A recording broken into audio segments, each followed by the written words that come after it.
Mr. Deputy Chairman, I have a few brief remarks to make, if I may say so.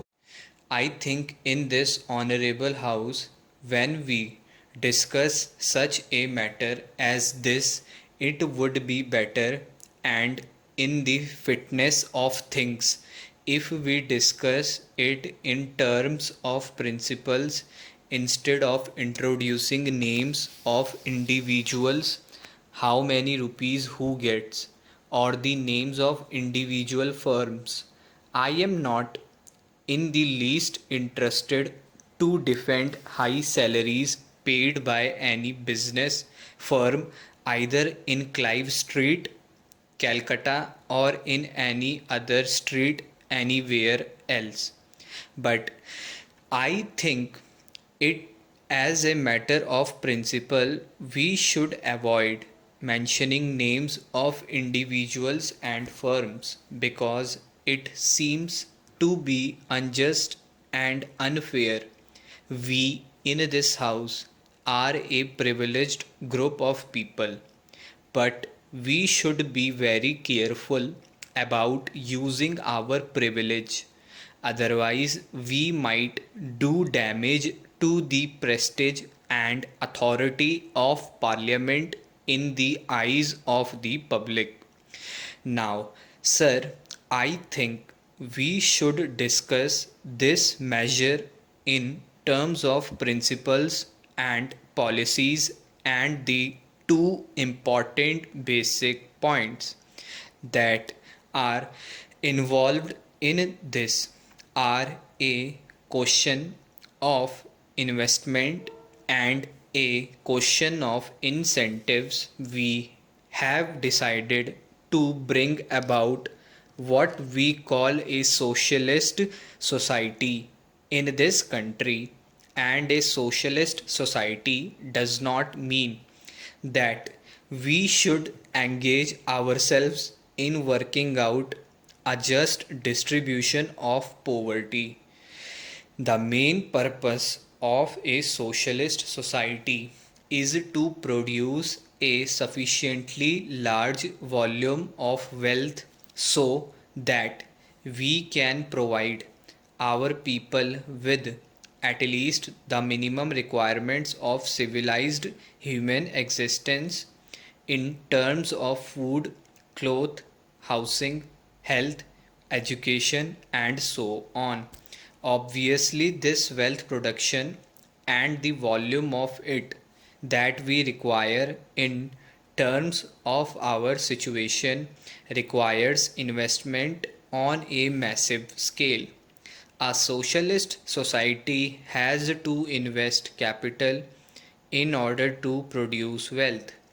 It may interest my honorable friend to know that in the Planning Commission in Russia, there is a whole time member whose designation is member in charge of capital investment.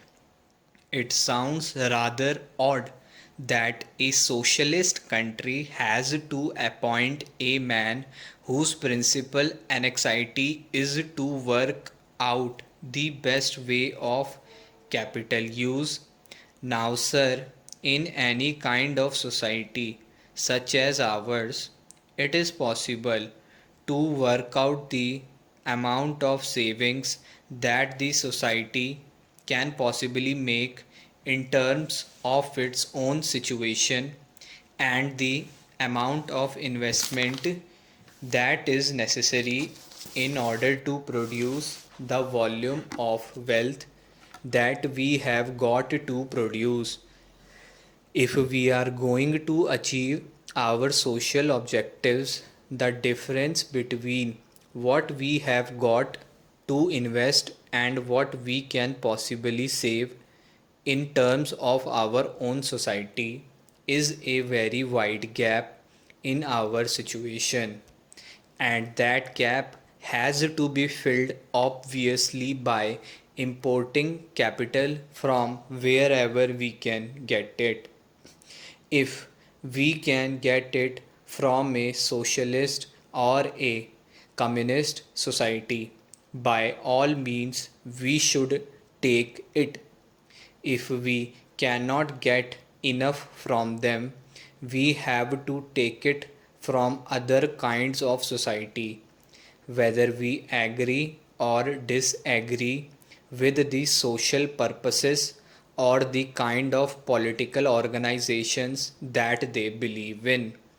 That consideration is totally irrelevant.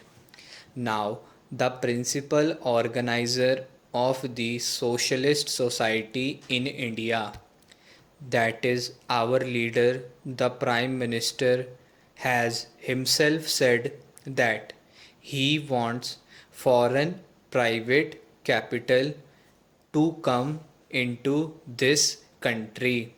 It is not that. It is a very desirable thing.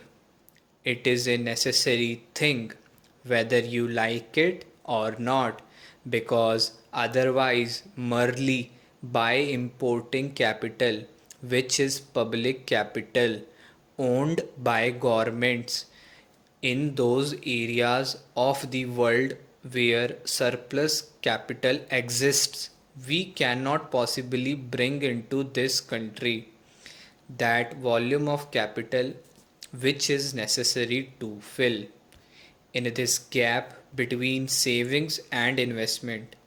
Therefore, as a matter of state policy, the government of this country has decided, with the approval of Parliament, that there is room for investment of foreign private capital also in our economy. We are perfectly entitled to say that we do not want foreign private capital to be invested here at all. But we cannot have it both ways. We cannot eat our cake and have it too. If, on the one hand, we want foreign capital from other countries, we have to create a state of affairs in which they feel induced to come and invest their capital.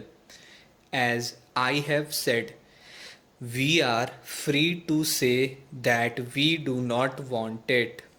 But if we do want it, we cannot at the same time insist on creating conditions which forbid them to do so, which they find extremely discouraging. And one of the things by which we could prevent foreign capital from coming into this country is to approve of a measure such as this.